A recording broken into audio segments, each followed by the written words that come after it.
Hello and welcome to this webinar today on the role of the information officer.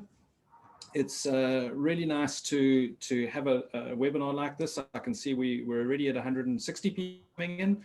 We're expecting about 650, which is great. We'll have a nice crowd. And we decided we needed a full panel today to help answer the questions. So we've got 5 of us. And I'll quickly introduce you. I think many of you know us already, but my name is John Giles. And then we've got Mark Hank, who really needs no introduction. Mark has been very active in privacy and data protection and IT law in South Africa for many, many years. He was part of the team that drafted the law. And Mark's helping lots of organizations at the moment to comply with data protection law, as all of us are. So Mark, great to have you with us. We also have with us, we've got Sicelo Kula. And Sicelo is one of our talented attorneys who is also helping many organizations on data protection, but he's also done quite a lot of work in the context of governance and the King Code. And the role of the information officer is to do with governance. So Sicelo, it's great to have you with us.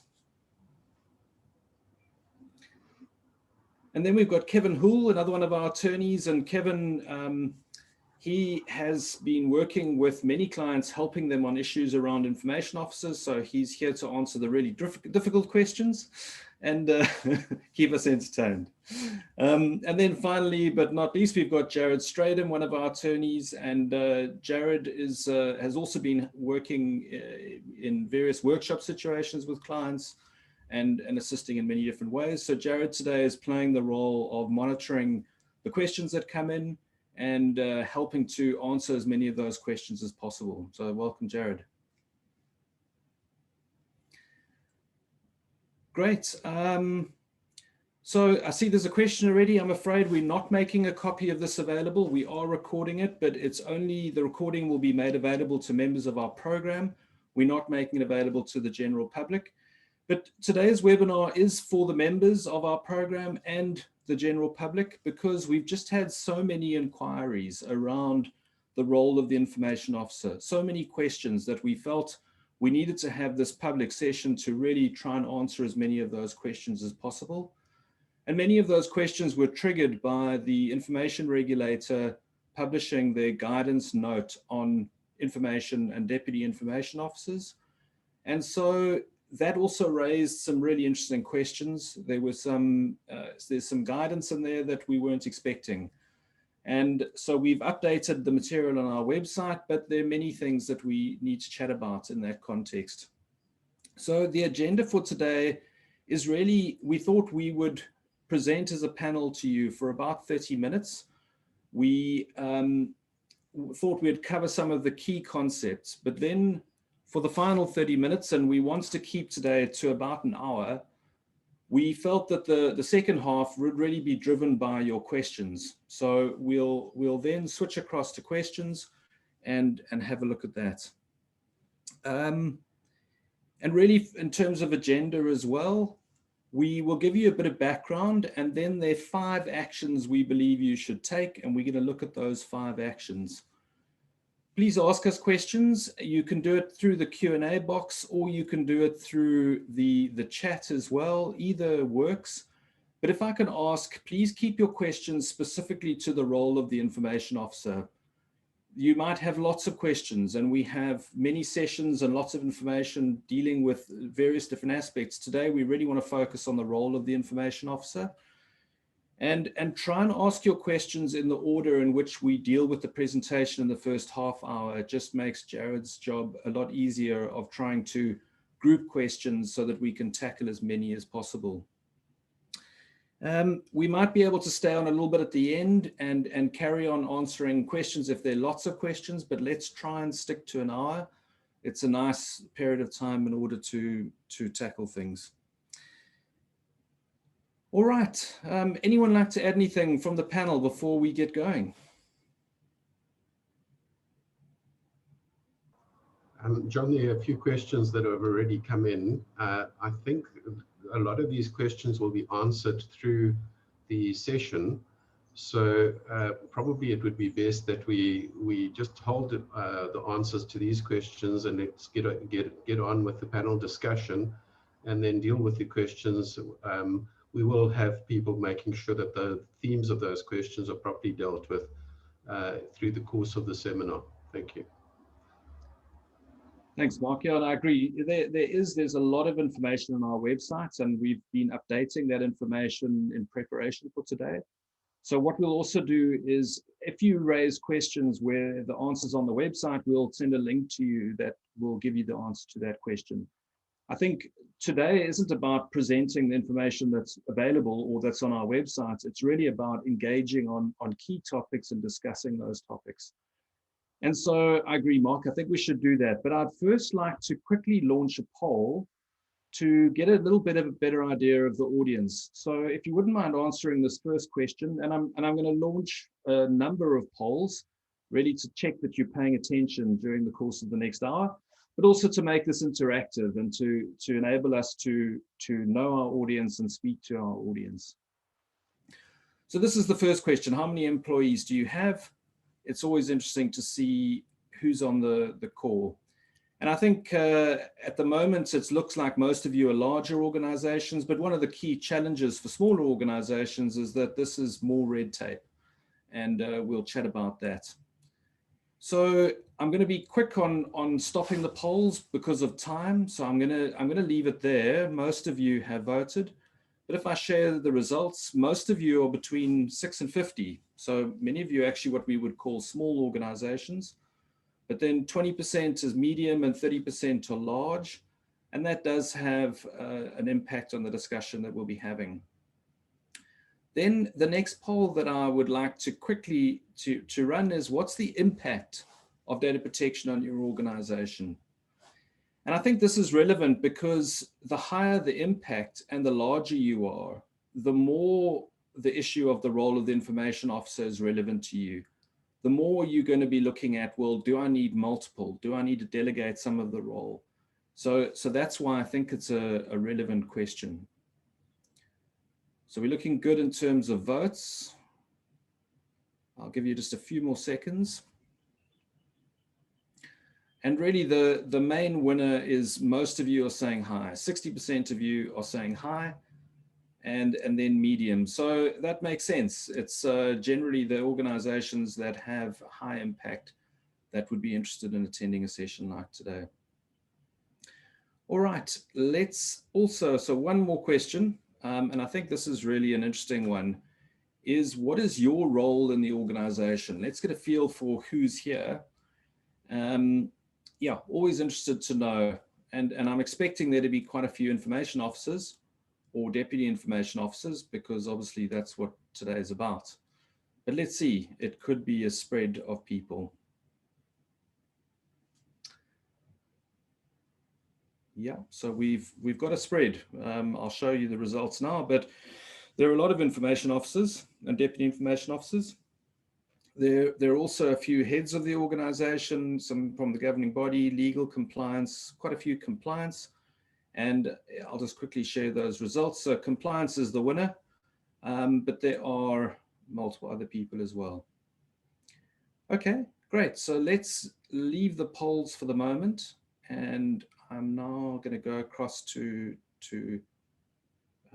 my screen.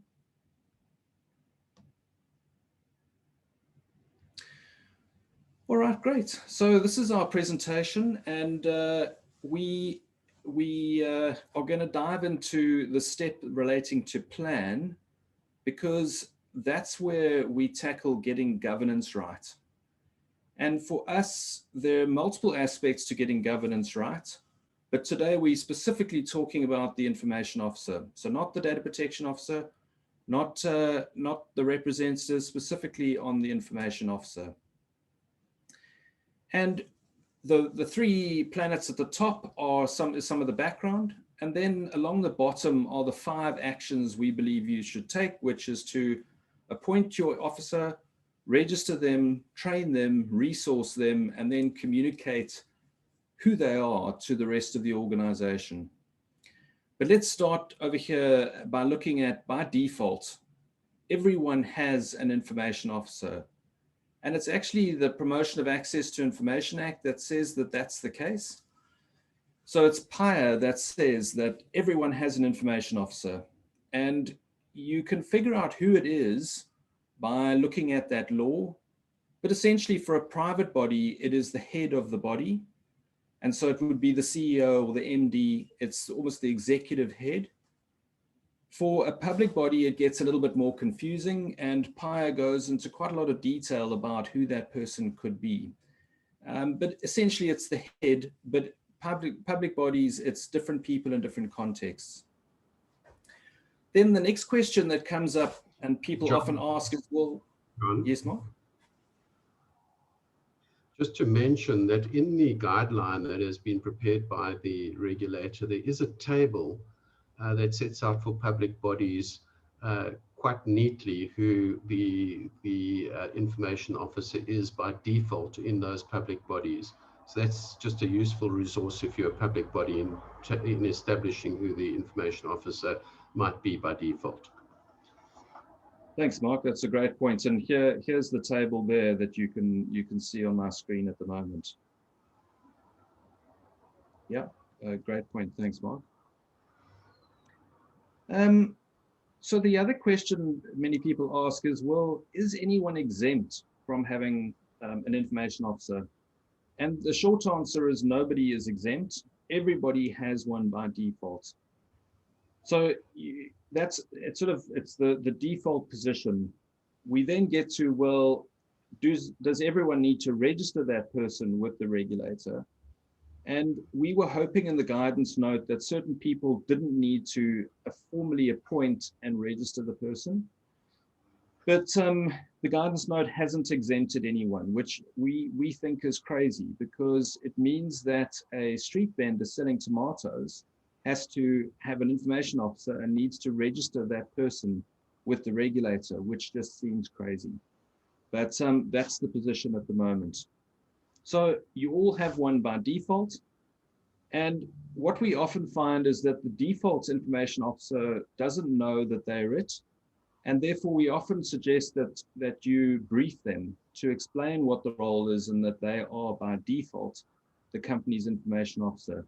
And that then triggers lots of different questions about, well, should they be the person? Should it be someone else?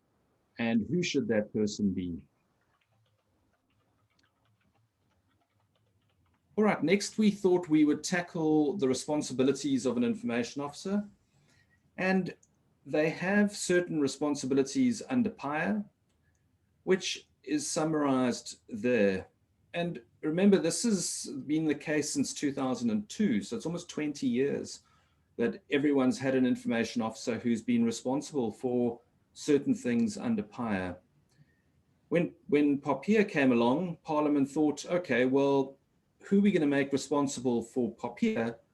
And Parliament said, well, we've already got this person, so let's make it the same person.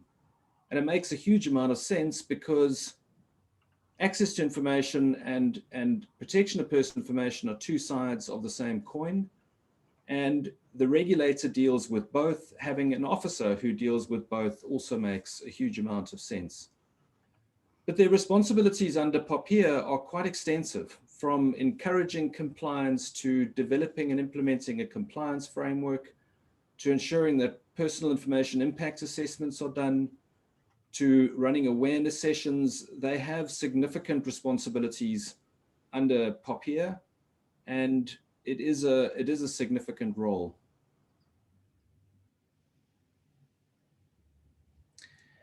Then this is an interesting question, is how does the information officer compare to the DPO? And Sicelo has done a lot of work in looking at the DPO, looking at the guidance produced by the EDPB. And Sicelo, any thoughts on the difference between the two? Yeah, thanks, John.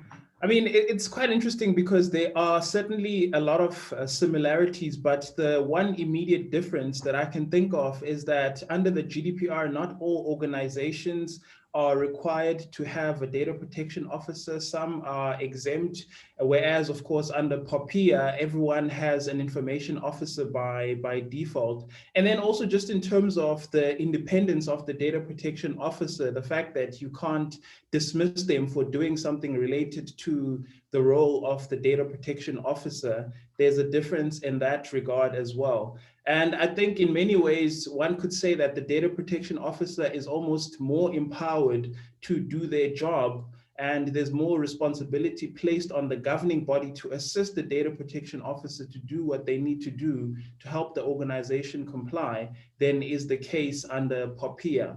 And I mean, I think this can possibly change over time because the information regulator is mandated to look at a law like the GDPR and look at the standard that it sets and sort of follow that basically. So we might see changes to the role of the information officer over time to align it more to the information officer, sorry, to the data protection officer.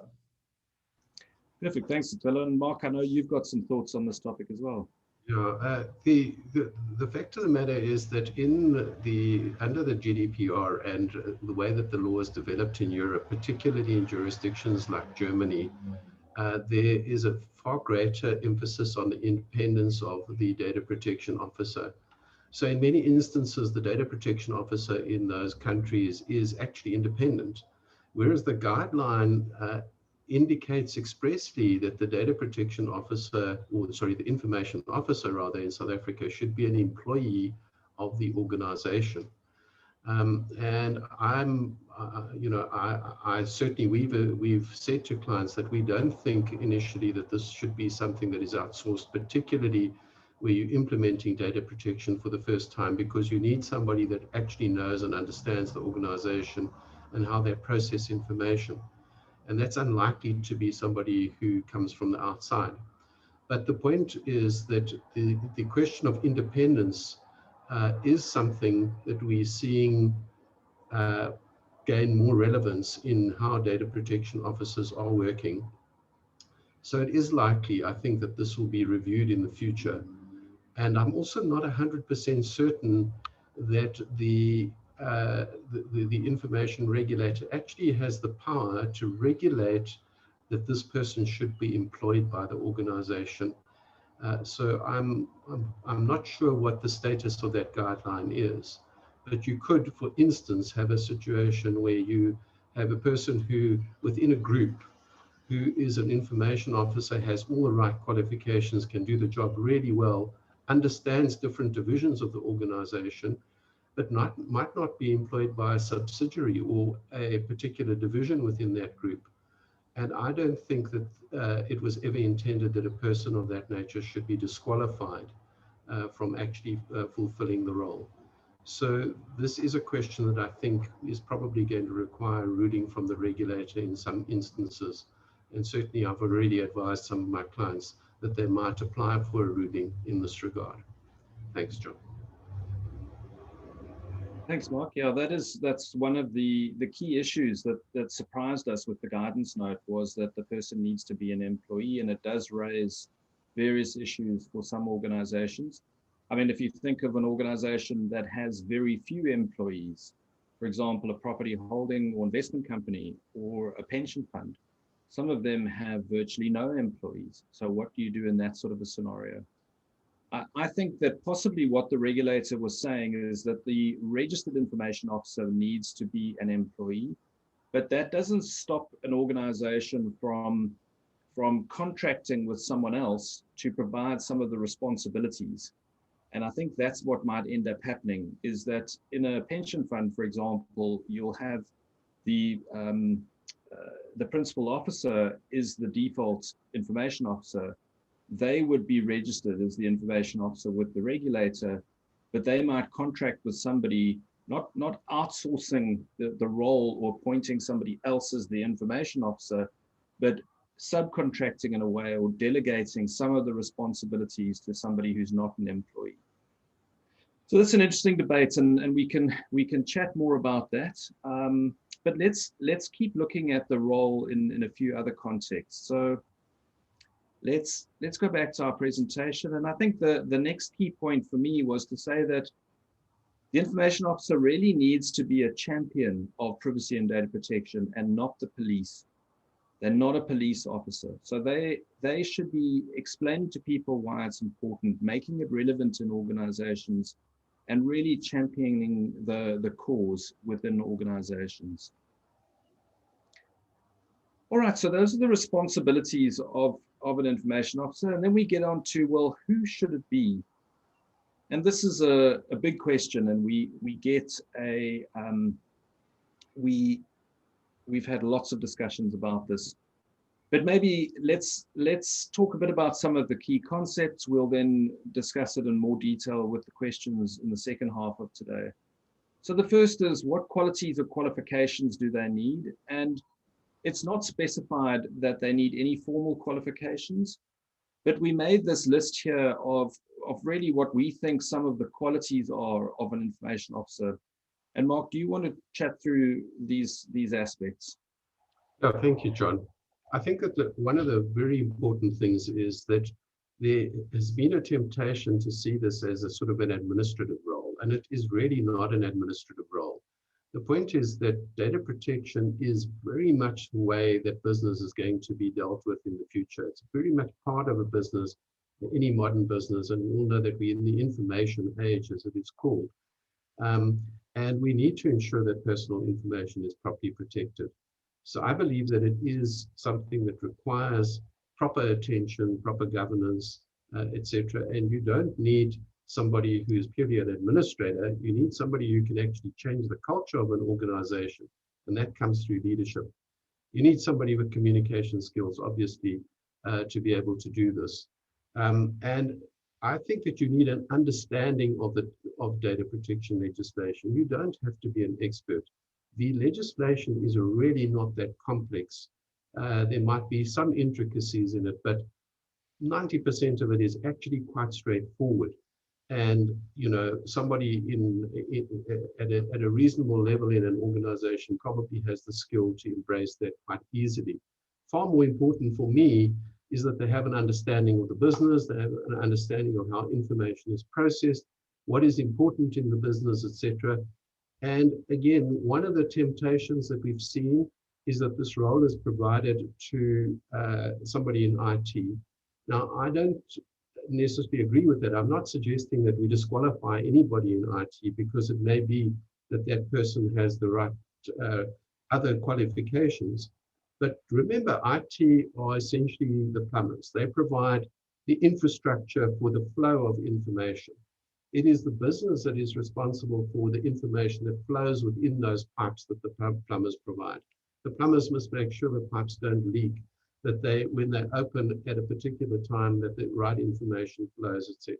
That's the type of scenario that I would see with the information technology guys, as opposed to information officers who are dealing with the business's information. Thanks, John.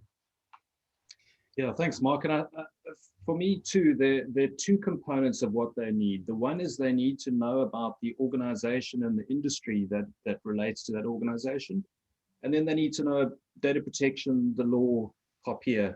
And it's actually more important to know the organization and the industry and the activities. That's more important than knowing the law. You can learn the law. And so that's one of the reasons why we do think it's often better that it is an internal role. It's somebody within the organization who is employed that performs the role, particularly if it's a large organization with a high impact, and even a small organization with a high impact, because the issue is not going away. You need to have that internal expertise and that build it as a core competence within your organization. All right, let's then go back to the presentation, unless anyone else in the panel would like to add anything. Yeah, John, I mean, I would have just added basically that you could almost argue that the person has to be a good project manager or have strong project management skills, because one of the key things that they need to do is being the link between the rest of the organization and the governing body, but particularly the POPIA champions within the organization, to delegate tasks, to manage how things get done and when they get done. So I think that's part of it. I often compare the information officer in many ways to being both the coach of a team, and I'm talking about a soccer team here, and also in many ways the captain. And sometimes because they'll do some of these things themselves, you could almost say they'll be the striker as well, scoring some of the goals themselves. So that's the analogy that I like to use, but I think that's quite key as well.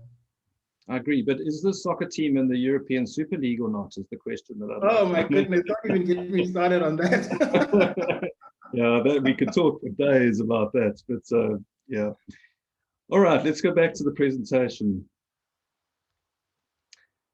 All right, so the next thing is to talk a little bit about the job description. We've spent quite a lot of time here creating a job description because many people are recruiting the person or looking for them internally, and that's available to members of our data protection program. The other key thing from the guidance note that the regulator issued is that they say that the person should be at executive level or equivalent position, and they must report to the highest management office, which was an interesting thing from the guidance note. So they need to be senior. And this raised the question in the context of the Employment Equity Act and the concept of equal pay for equal work.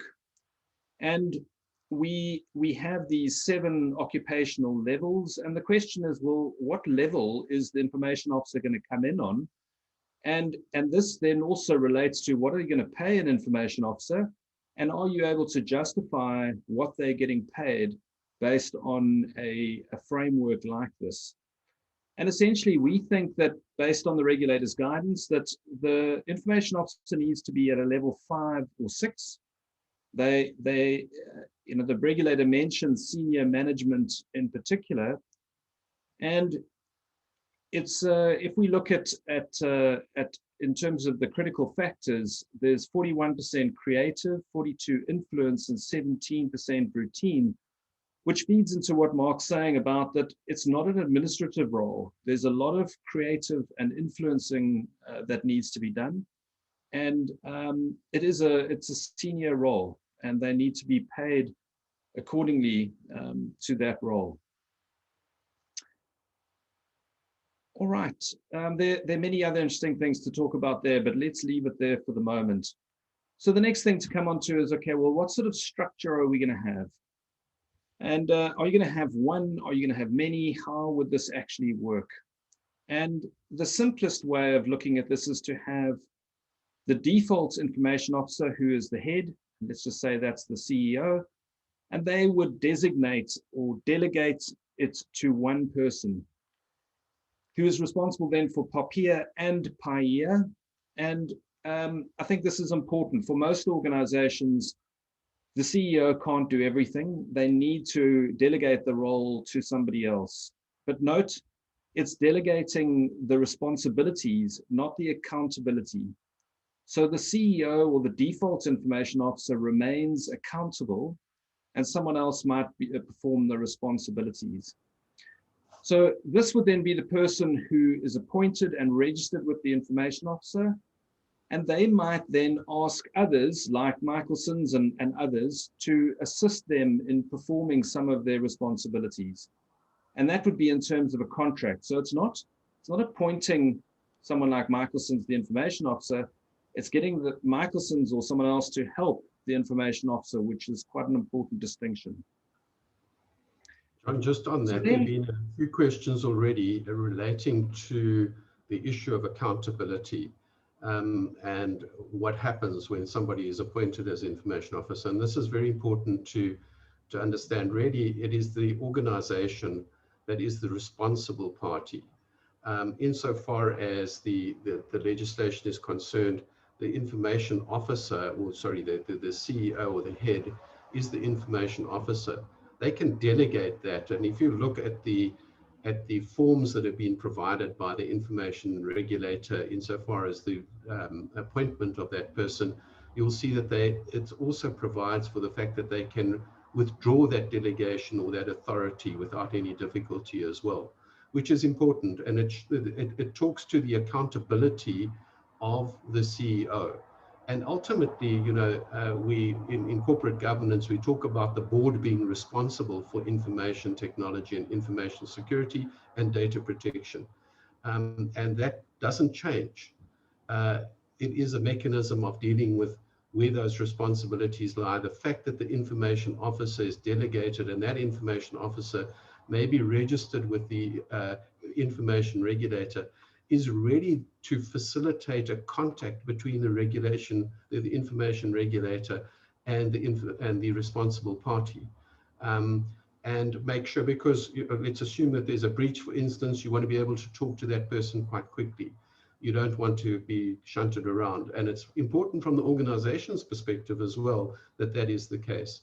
So do not mistake the issue of responsibility and accountability, as John has correctly said. The accountability still lies with the CEO.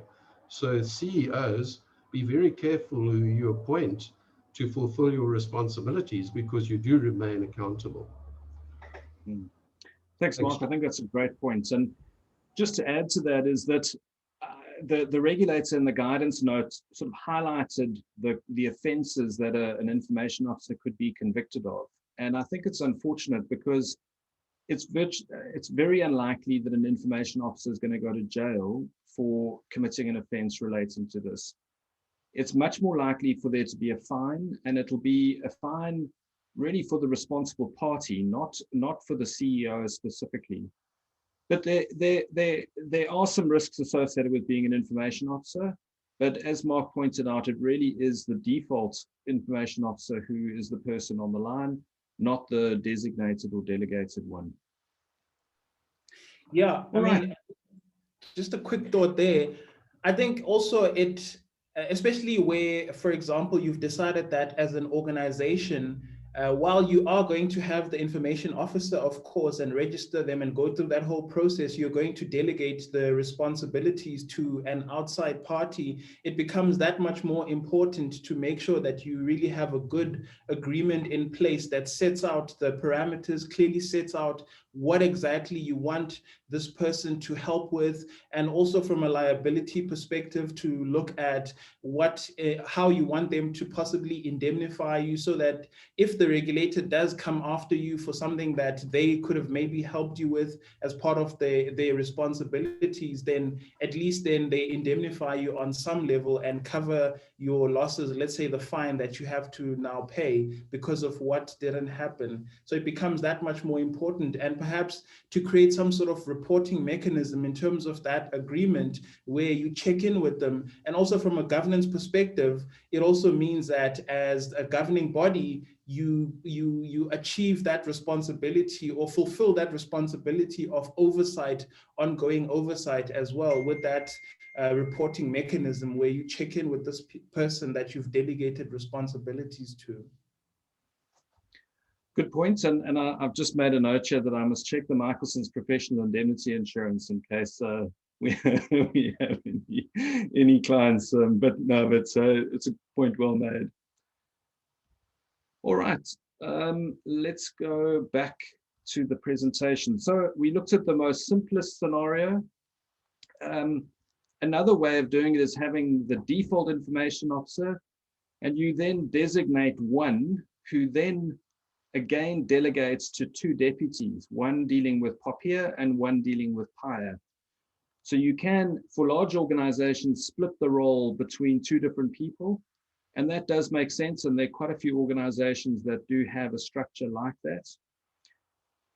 You can split it at the top level. So the CEO could delegate or designate one for POPIA and one for PIA. That's another way of doing it. And you also get scenarios where you can have many different officers. And so you could have even up to 50. And I know some organizations have many. So those are some thoughts there around that. I think, yeah, let's tackle the other key question in this context is that the information regulator's guidance note says that each subsidiary or entity in a group of companies has to have their own information officer. So it doesn't say that that needs to be a different person, but each company in a group needs to register a person as the information officer with the regulator. So it could be different people and each of them being registered, but it can also be the same person, each registered for the different subsidiaries. And so that's a question lots of people ask in that context, because it often makes sense. Let's rather appoint one person to be the information officer for the whole group, rather than have different people in all the different companies in the group. And I think related to this issue, if you're interested in issues around this, we've got this post on our website, which goes into a bit more detail about should you have one for the group or for each entity in the group. And we really look at both the POPIA manual question and the information officer question and give a recommendation there based on what the information regulator has said as well. All right, let's go back to here. And the next key question is that the point is that they need to be an employee of the organization. And we've spoken about this already. And so we shouldn't really go into more detail, but it does create problems for those who don't have employees. It also creates problems in this context, which is that, so in the context of a group structure, there might be a company in that group which is just it's a trading company or an investment company that doesn't have employees. And so there is that issue around, well, who would be the registered information officer, and do they then outsource effectively to an employee of another group company the responsibilities for doing it? So that's an issue that we've had lots of discussions on recently, and I'm sure there'll be questions about that. The next key question is that the person needs to be in South Africa according to the regulator's guidance note. And for many of us who are in South Africa, that's fine, but it's going to cause problems for multinationals who are outside of South Africa, but processing in South Africa and don't have employees in South Africa. Because does it mean that they now are going to have to employ somebody in South Africa to be the information officer? So it's a tricky thing. It reminds me of the concept of a representative in the GDPR, where that law is essentially saying if you have to comply with the GDPR, but you're outside of the EU, you need to appoint a representative who the authorities can contact in the case of there being an issue. So yeah, I think this is an issue that many people will raise questions on, and we don't have a solution at the moment. There is the possibility, I think, of, well, I think we need to approach the regulator on this, because for me, you can contact somebody anywhere in the world. I don't see why they have to be in South Africa. All right, so that's some background information. And I think let's then go on to the first of the 5 actions that we believe that you should take. The first being that you need to appoint the person. It must be in writing, and you must name the person in the POPIA manual, and they're not a prescribed officer. And we've created this template, which is an appointment of an information officer template. And we provide this to clients. We also give it's included in our data protection program as a template that you can use. The regulator did give us some templates in the guidance note, and you can use those templates, although we believe that those are, they need to be much more comprehensive than that.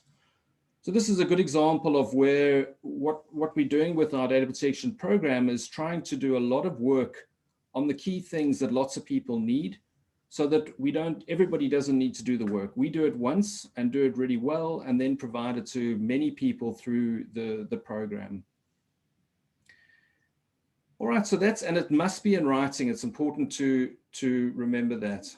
So at this point, I want to stop there for a second, and I want to launch a couple of polls just to see if you're paying attention, if you're still there. So the first is, what type of role do you think it is in your organization in terms of the amount of effort required? Is it a full-time role, a half-time role, 1 day a week, 1 day a month? And this will obviously vary depending on size, impact on various different factors. For many organizations, it is definitely a full-time role. but it obviously will vary across the board. And it's just interesting to get an idea from you of where that fits.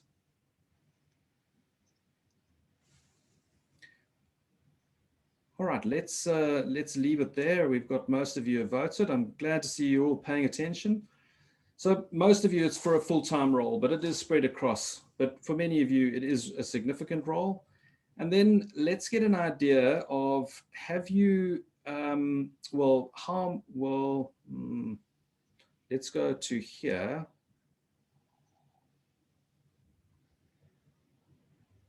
So the question is, has your default officer appointed a designated officer?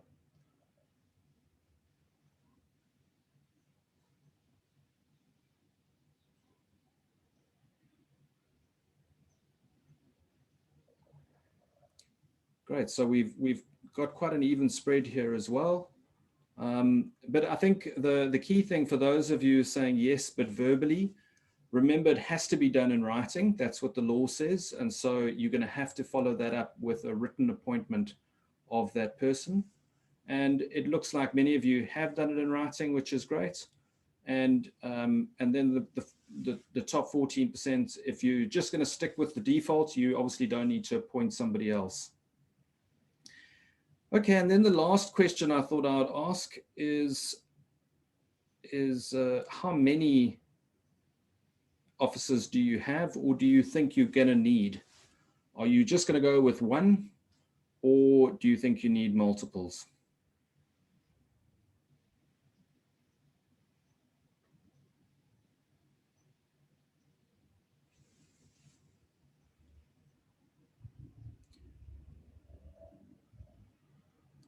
Okay, I'll leave it there. So most of you are saying one officer with one or more deputies. So you're going to have, yeah, or just one, which is great. I'm all for keeping it simple and not having too many. Okay, let's leave it there and go back to the presentation and move on to the next action that we believe you should take. And that is that you need to register the information officer with the regulator. Now, right now, you could get the form that the regulator has published on their website. You could complete the form and you could email it to the regulator. But the regulator said, please don't do that. Rather wait until they launch an online platform on about the 1st of May, which will enable you to go to their website and register your information officer. We think that's definitely the better route to go. So don't do it now. 1st of May is around the corner, and hopefully the regulator launches that facility to enable it to happen. If you'd like us to alert you to that, you can subscribe to our newsletter and we'll send you an alert telling you that it's now possible. If by the 10th or the 15th of May, that facility hasn't been created, then I think we will start advising companies to submit the application form and to email it as a backup. So because by 1 July, you really have to have registered your information officer. That is an important component together with getting prior authorization if you need it. All right, then the next 3 components. The first is that you need to train your information officer. They need to be empowered with knowledge that they need. And there are various options here. For us, what we've got to is that we've launched what we call our Training for Information Officers lens. And I'll just show it to you quickly here. This is included in the data protection program, and we've worked really hard on creating this training for information officers. You know, their conferences have limitations, particularly in a pandemic. Getting things like an IAPP certification is fantastic, but it's very academic. It takes a lot of time. Kevin is one of our attorneys who's has got an IAPP certification. Kevin, what are your thoughts? Hard work or not? It's a challenge. There's a lot that you need to know about it. There's a lot of work, a lot of studying that goes into it, and it's all very useful if you deal with data protection law on a daily basis. So if you were an information officer for a large corporate, I would imagine that it might well be useful, but I think the majority of people it would be a bit overkill for them. Yeah, great. Thanks, Kevin. All right, so that's included in our program. If you join the program, you have access to that lens. We also do an assessment and issue a certification to the information officer that relates to that. Then, and I think these are key points, and Mark, you might want to talk a bit more to them, but the first is you have to give the information officer the resources that they need to actually perform their role. What tools do they need? Do they need budget? Do they need support in the form of internal people? Do they need project managers? It's no point in identifying somebody, assigning the responsibility to them, but not giving them the resources that they need to successfully perform the role. Mark, any thoughts from you? John, you've covered most of them, but I think one that is very, very important is time. You cannot, and I know we always say, if you want something done, give it to a busy person. But this is quite a big task if you have an organization that is processing a fair amount of personal information, particularly this bubble around the implementation and culture change, etc. So one of the resources is simply time. You cannot expect somebody to do this if you're not actually assigning time to them and possibly relieving them of other responsibilities to ensure that they can do this properly. And very often, or certainly my experience is that that's not happening. People are being appointed as information officers, but it's almost, you've just got to fit this in. It's not the way you're going to do it. It won't succeed, I'm afraid. Yeah, good point. I think the other thing I'd add is that it's becoming more and more apparent that it's really hard to be an effective information officer without the right software or privacy management platform. There's some great tools out there, and it's like any job. It's a lot easier if you have the right tools. So there's a lot of information on our website and in the program that deals with that issue, but it really is an important thing. And then the last... Sorry, I was just going to add on that. Well, one might not immediately think about it, but what I would also add is access, giving the information officer access to the governing body in order to get things approved. And related to that is authority as well, giving them the authority that they can wield in the rest of the organization to get things done. And that relates to what we mentioned earlier, which is someone that has influence in the organization, that can push things in the right direction. And I think access and authority also affect budget as well. And that ultimately impacts the kind of tools that you can use, because using software obviously has a cost implication. Delegating to certain people has a cost implication, and that is impacted by access. If you can't get access to the governing body when they're meeting the next time to table the issue of costs and get budget approved, then you're basically creating an obstacle. That's why you see, for example, with guidelines relating to the data protection officer, access and authority is something that's emphasized, making sure that they have access to key people, namely the governing body, that can get things approved. Just to add on to what Michalsons is saying, remember that the information officer, as I said earlier, is really the alter ego of the CEO. And what I've done with many of my clients is I've suggested to them that there's a straight reporting line to the CEO so that they don't necessarily have to go through the board. And I think that is the way that it should actually be. Just remember, you could have board members who could be obstructive.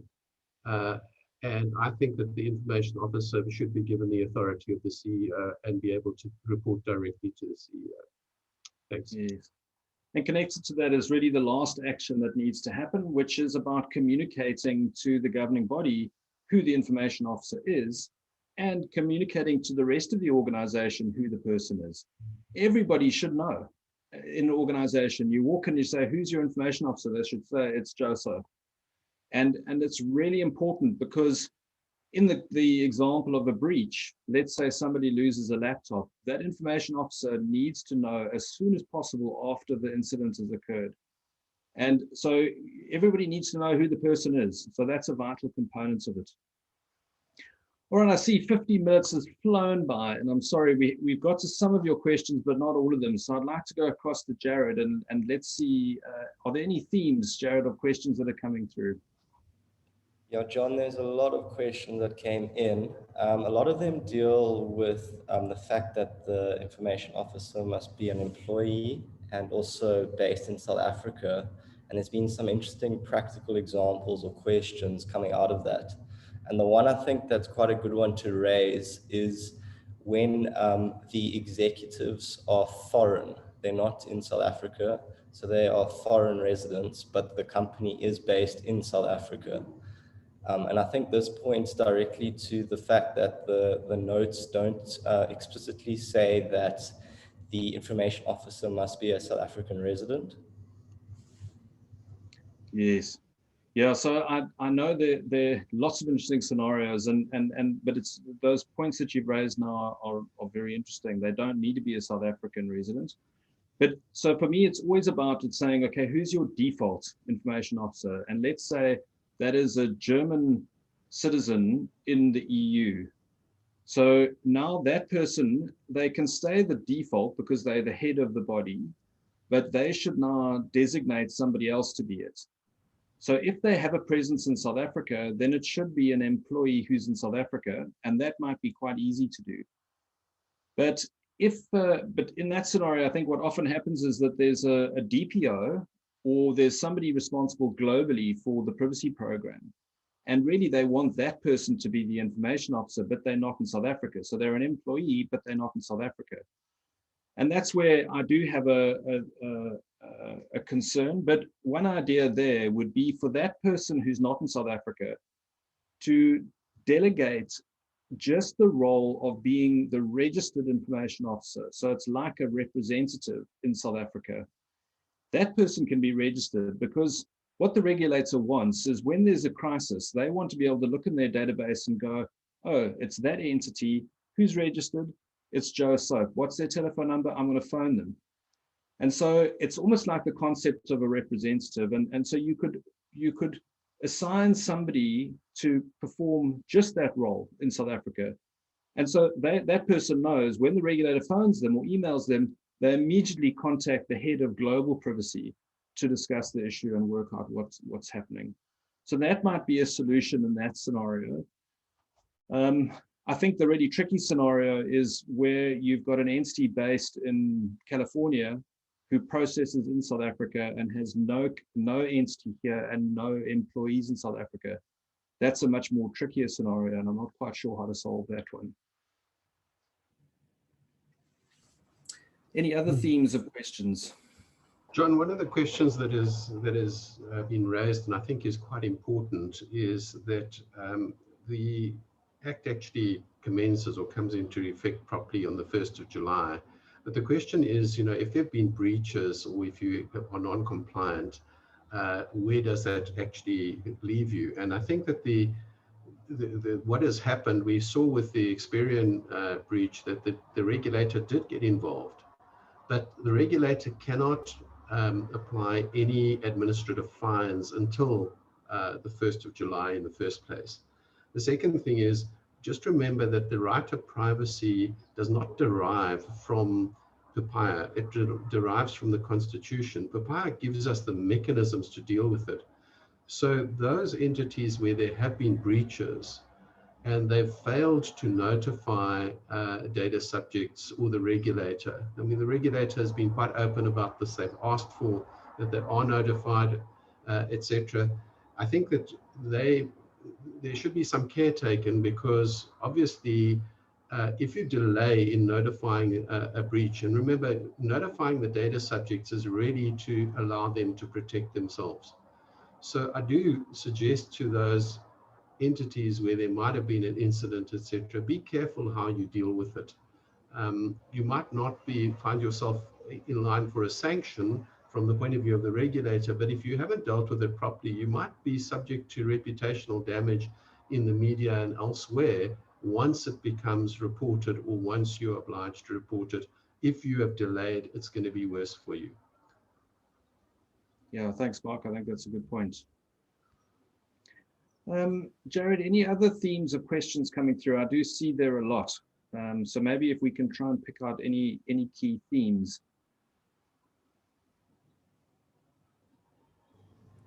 Yeah, a lot of them have been covered through the presentation, John. I'd say a lot points towards liability as well. When you are, designating it to a deputy information officer, where does the accountability lie? Yes.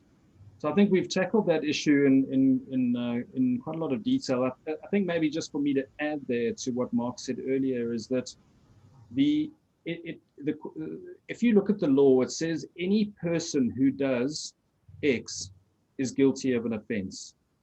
So it can be a legal person or a natural person, or sorry, a juristic person or a natural person. So if it's the responsible party or the entity that's committed the offense, then it would be the entity that's fined. And if someone had to go to jail, it would be the head or the default information officer. But there is the scenario that an information officer, because they're a natural person, they could commit one of those offenses in their own capacity, and there they would be the ones who are actually guilty of an offense. So it's a little bit more nuanced in terms of where that accountability would lie, depending on what's happening. But Mark's spot on. When you want to hold a responsible party accountable, it's the head of the organization who would be the person in the firing line. Jared, John, one of the things that I wanted to just add in here, I saw that there was a question regarding registration of the deputies, deputy information officers. I'm not sure if the question was specifically about appointing them or registering them with the information officer. Just on the latter, the guidance note does mention that the deputy information officer has to be registered with the information regulator as well, which I think is a little bit heavy, but it's what it says. Some of the things that I've noticed when going through the guidance note that I think might be valuable to some people is that I see that there are some mistakes in the guidance note. There's references to using Annexure B, for example, or Annexure C to appoint certain people, where it should actually be referring to different annexures. And I think that really just speaks to the larger point that you mentioned earlier of there being some issues with the interpretation of the law from the information regulator, and that it requires a bit of a pushback from us, from people who are affected by these interpretations.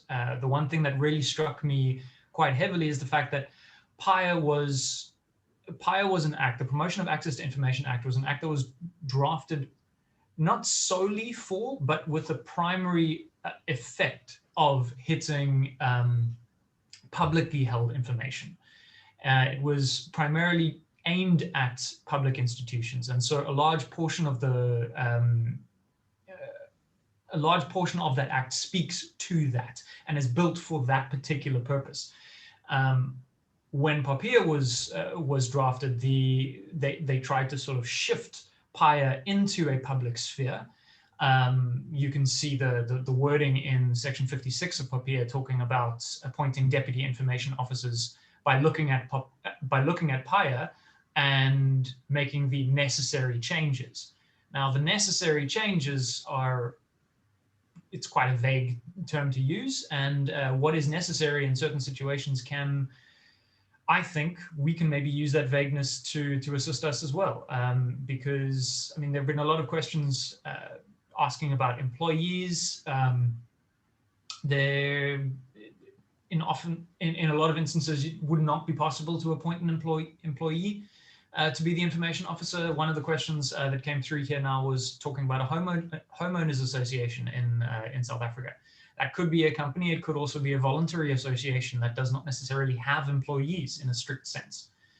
So there is a lot of confusion, I think, and unfortunately, it puts us in a difficult position because we can't provide all of the clarity. And in fact, I think Mark and John, you and I have spoken about it often as to whether or not the information regulator, Mark, you mentioned it at the beginning of the session, I think, actually, but the information regulator may not have, strictly speaking, the power to make these assertions and these requirements, and that it would require us to have an actual investigation into the law from a body that does have that power, like the courts, to determine whether or not employees are required. But yeah, that's a bit of a ramble. The core really being that it's a lot up in the air, and I think it would benefit from a lot of public participation and communication and pressure on the information regulator to understand that certain of these sections are just not applicable practically in private spheres. It's good points, because the regulator issues guidelines and POPIA gives them the power to do that. Nowhere in POPIA does it mention that the regulator is given the power to issue guidance notes. And there's a distinction between the two. So possibly the guidance note is not binding, it's simply guidance. And it means you don't have to follow it. And I agree with you that unfortunately the guidance note does raise various issues and considerations, but I also have sympathy for the regulator. They can't anticipate every scenario. So they thought, well, that's good guidance, but there are always going to be exceptions, whether it's a pension fund, whether it's a foreign entity, someone without employees, there are all these different scenarios. So in those ones, we're going to have to do the best we can or approach the regulator for clarification on particular issues. Yeah, I mean, it happened with the GDPR and it's happening in South Africa. Over the next 3 or 4 months, there are many issues that we need to try and solve, and we need to solve them collectively. There sometimes aren't answers.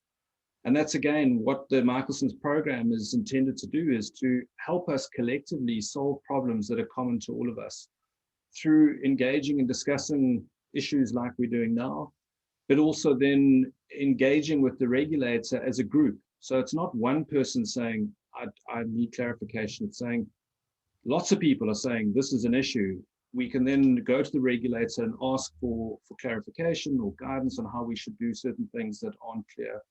And that's certainly a role that we want to perform through the Michalsons Data Protection Program. I see. Just to mention that the whole reason that this law is principle-based is because information is so ubiquitous. It's processed in wherever we are, there's information. It's processed in different ways for different purposes, using different technologies. And to try and have an answer for everything is just impossible in laws and in regulations. And therefore, we need to ensure that these interpretations, the Act and the regulations and the guidelines do not hold all of the answers. We need to understand and try and interpret that. And that can only be done if we've got the know-how to start doing that. And I think that that's where the program becomes very useful, because we've got in excess of 20 attorneys now, all of whom are encouraged to write about their different experiences and to enhance the program so that we can take a look at all of these different instances. And we are probably just scratching the surface, but it is important. And we, as John said, if we can work with you very often, we'll be able to find the answers. And if we don't have the answers, we'll be able to at least negotiate what those answers are with the regulator. Thanks, John. Thanks, Mark. So we at 11:05. I think what we should do is that those of us who can stay on, and let's try and answer some more of your questions and try and get through as many as you want. So you're welcome to leave if you feel that you've got out of the session what you wanted. Thank you very much for attending. We really appreciate it. And you'll be able to see future events that we hold will be on our website, and we'll notify people through our newsletter as well. So yeah, thanks very much. But if you'd like to listen to a few more answers, and we'll try and tackle a few more, please stay on, and we'll keep going for another 10 or 15 minutes to answer some more questions. Yeah, Jared, any other key questions that stood out? There's quite a few questions relating to the practical registration process and whether the portal is going to be all up and running on 1 May, and if not, whether they should submit forms through email. Perfect. Yeah. So you can register right now. You can get the form. It's available on the Information Regulator website, and we've put a link to it from our website as well. You could download the form, fit it in, and email it to the regulator. They've given us an email address. But the regulator itself is saying rather apply online, and I don't blame them. Can you imagine how many emails and forms they'll have sitting in a mailbox? What are they going to do with those? So it's much better to do it online, and that the regulator said should be available from 1 May. That's around the corner. It's sort of Monday.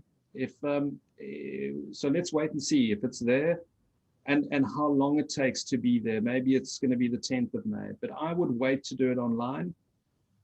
The regulator said that if you've already applied or tried to register using an old form, please do it again online, which I think also makes sense because they're just not going to be able to administratively process all those regular registrations. So I would wait. It's really by the 1st of July you need to have registered is the key. And so we'll communicate if we get to a scenario of it being the 15th of May and there isn't an online facility. We're then going to have to work out whether all of us start emailing registrations, but I don't think that's a good scenario because the poor regulator is just going to get overwhelmed. Jared, one of the questions that I saw that I found quite interesting, I can't see who sent it, it's anonymous, but it asks, does the CEO remain the default information officer regardless of delegation? And then the deputy information officer is the person to whom the CEO delegated the role? Or is the information officer the first to be delegated to, i.e. The head of IT, and then the head of IT can further delegate to the head of compliance as the deputy information officer? And so it's a bit of a mouthful, but the core of this is that I see two aspects. The first is that you don't necessarily need to, it's not that the information officer is the first person that is appointed and then the deputy information officer is the second or third. There are different forms in the guidance notes.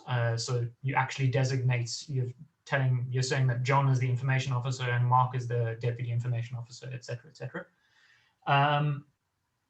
The second thing in terms of the CEO remaining the default is that the guidance notes specify that the delegation of the role of information officer and deputy information officer still allows the head, the actual CEO, to perform all of those same tasks as well, and essentially remove that power to act as a information officer or deputy information officer at will. So it's essentially you're just duplicating yourself. If you're the head and you appoint an information officer or a deputy, or if you're the information officer and you appoint a deputy, you're just duplicating yourself, and you have the authority to control delete that that duplication at any point that you want. So you can both perform those actions. You obviously both need to be registered as well. Yeah. Yeah, Kevin, there's a lot of confusion around terminology, and I think it's important to split it between private and public bodies. So if you look at private bodies talks about an information officer, the default, and we like talking about the designated, and that's the person that the default appoints. In a private body, we don't like using the term of a deputy information officer because everybody wants to talk to the sheriff, not to the deputy. So you almost undermine the person who's designated by saying they are the deputy information officer. So in a private context, we think it should be default and designated information officer. The designated information officer can appoint deputy information officers, but that's how that would be structured. In a public body context, you have the default information officer according to law, and anyone under them should be called a deputy information officer because that's the way it's structured in law. And so it's to keep those two issues separately. But whether you're the deputy or the information officer, it really depends on the structure. And technically, anyone who's not the default information officer is a deputy information officer. So, but I know there's a lot of confusion around those concepts. Vets, I'm really pleased you found it useful. That's fantastic. And I see that Gail Ramsey's got her hand up. Do you want me to allow you to talk, Gail, and then you can ask a question verbally? Let's try it. So I've allowed you to talk. You should be able to talk now, Gail.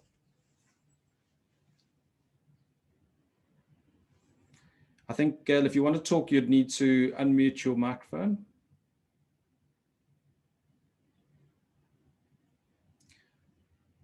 Okay, let's leave Gail there. Okay, let's rather stick to the written questions. Jared, any other ones that stood out for you?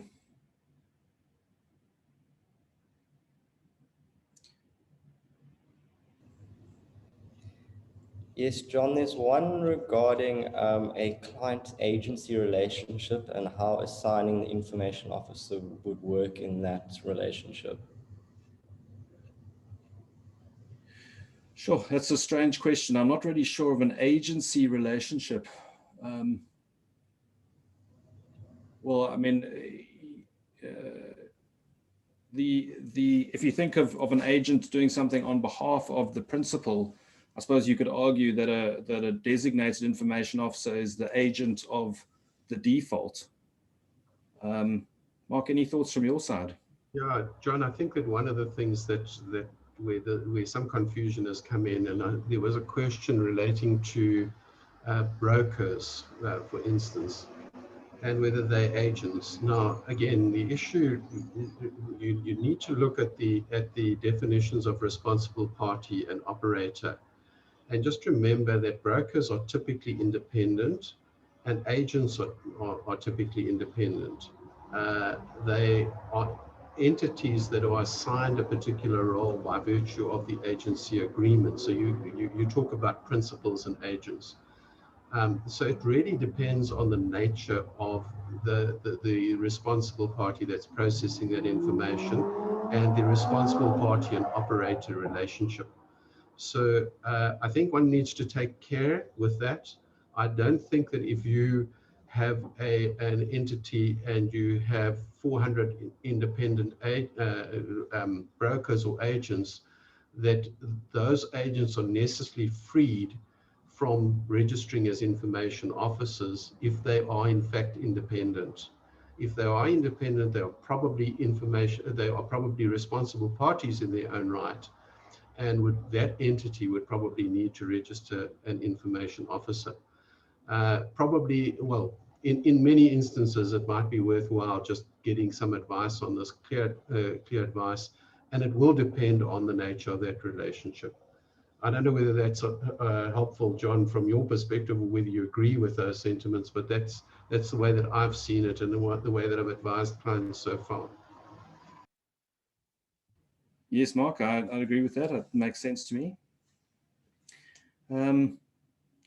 Yeah, I mean, I see there are lots of questions around this issue, and like Anthony's asking again, in a group structure, does each one need to have one? And yes, every single company in the group needs one, but it can be the same person, but each one needs to register one with the regulator.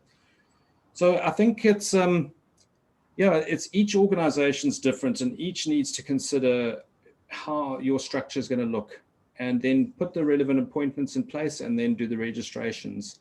And we obviously in this context are not going to be able to look at doing everyone, but I mean, there are so many questions. I think what we're going to need to do is go through many of these questions and keep adding material to our website, and we'll keep adding material to our data protection program as well to give people guidance, further guidance on what they should and shouldn't be doing.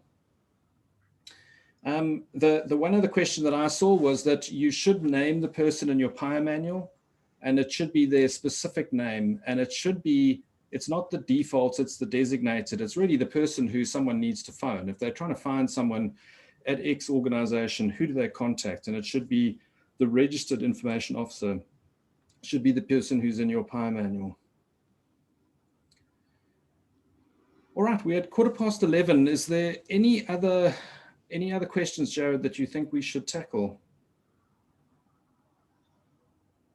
There's a few that relate to the retrospective operation of the Act, so concerns whether failing to report a breach that occurred before the 1 July date, and also whether the information officers are only obligated to undertake their responsibility once they have received their receipt number of registration.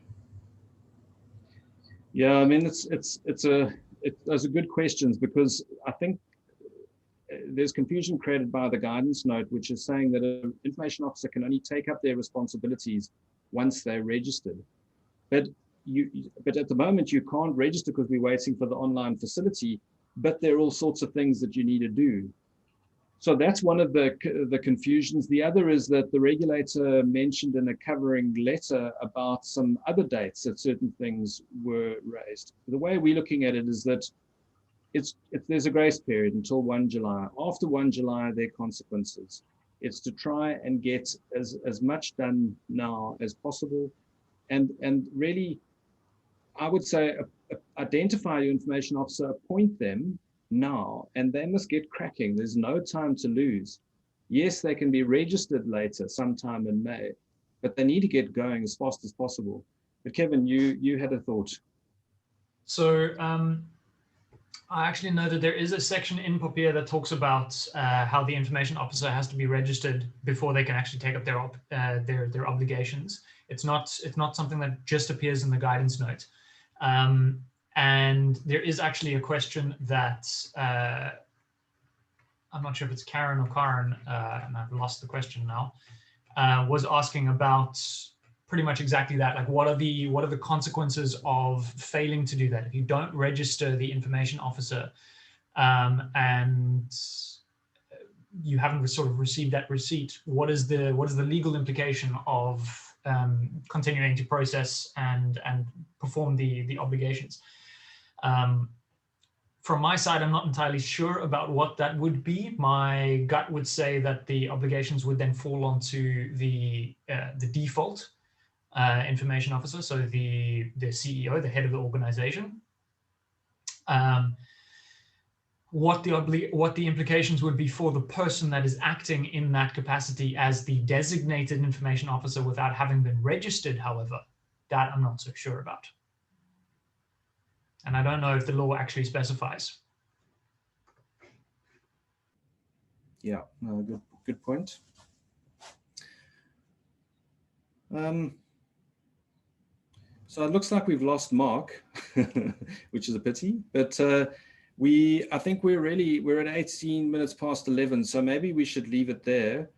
I think, I see Mark has taken urgent calls, there's no problem. So I think we should leave it there. And I'm trying to think of how we respond to all your questions, because I'm amazed at how many questions you have and how good many of these questions are.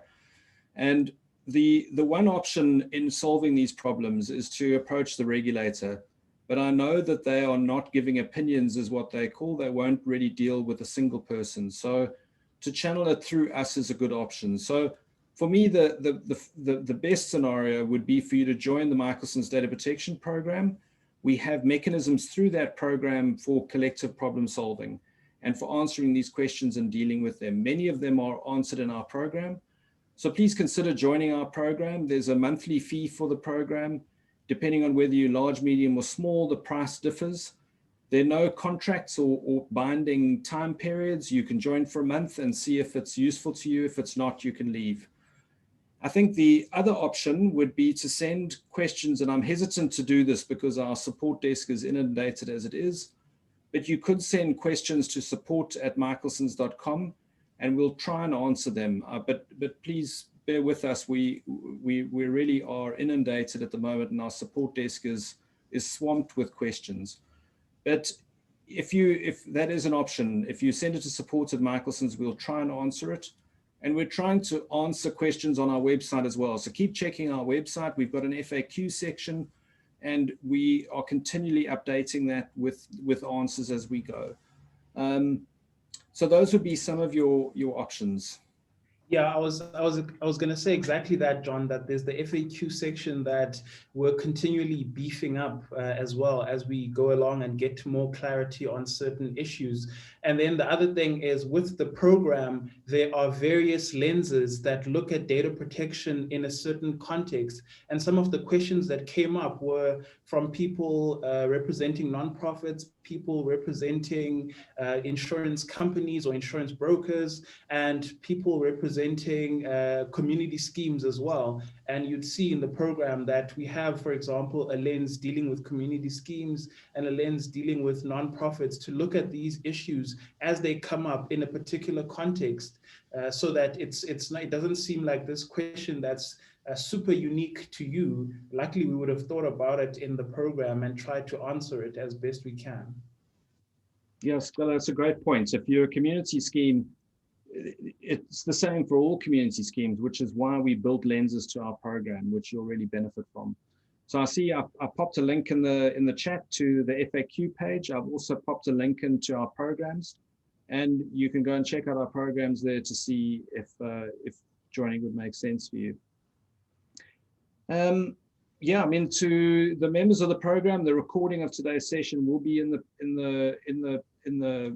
program for you.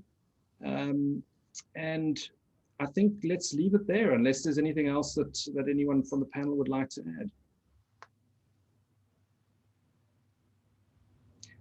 Great, so thanks very much. I really do appreciate you attending, and I hope you found today's session valuable. And hopefully we'll be engaging and seeing more of you in the future. Thanks, goodbye. Oh, and thank you to the panel. I must just thank everyone very much for giving your time to be on the call today. So thanks, Jared, Sotelo, and Kevin. Thank you very much. Absolute pleasure.